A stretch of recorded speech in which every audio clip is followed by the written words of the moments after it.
2015 ഫെബ്രുവരി 6 ഒരു സ്വപ്നം പിറവിയെടുത്തു.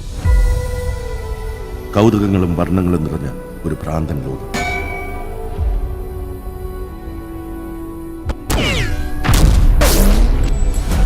പക്ഷെ തിരശീല ഉയർന്നപ്പോൾ ലോകം അതിന് തയ്യാറായിരുന്നില്ല. തിയേറ്ററുകൾ നിശബ്ദമായി, സ്ക്രീനുകൾ ഇരുണ്ടു. ആട് ഒരു ബോക്സ് ഓഫീസ് പരാജയമെന്ന് വിധിക്കപ്പെട്ടു.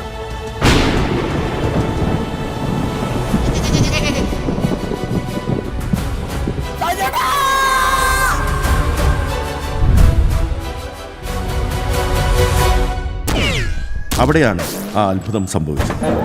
സാറ്റലൈറ്റ് ഡിജിറ്റൽ ലോകത്ത് ഒരു വിപ്ലവം തുടങ്ങുകയായിരുന്നു. ഒരു കൾട്ട് ക്ലാസിക് അവിടെ ജനിക്കുകയായിരുന്നു.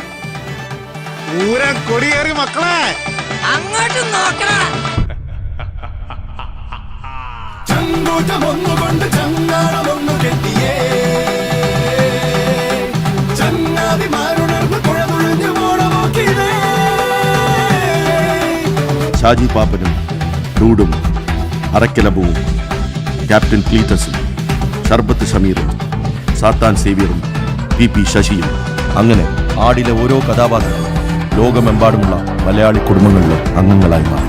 അതൊരു പരാജയമായിരുന്നില്ല, ശരിയായ സമയത്തിനായി കാത്തിരുന്ന ഒരു വിസ്മയമായി. 2017 ഡിസംബർ 22 ആ മടങ്ങിവരവ് ഒരു ചരിത്രമായി.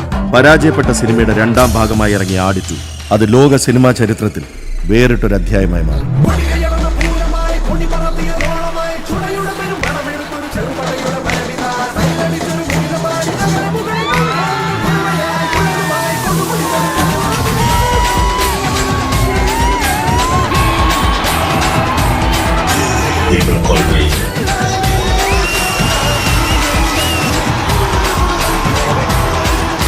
ഞങ്ങൾ വീണ്ടും വരികയാണ് ആട് 3യുമായി. ഇപ്പോൾ ലക്ഷ്യങ്ങൾ വലുതാണ്, ഈ യാത്ര ഐതിഹാസികമാണ്.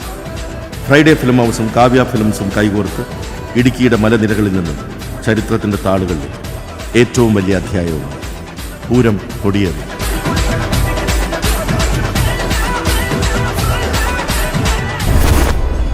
എൻ്റെ ബാക്കിൽ ബാങ്കോക്കും മുന്നിൽ മയാമിയുമാണ്.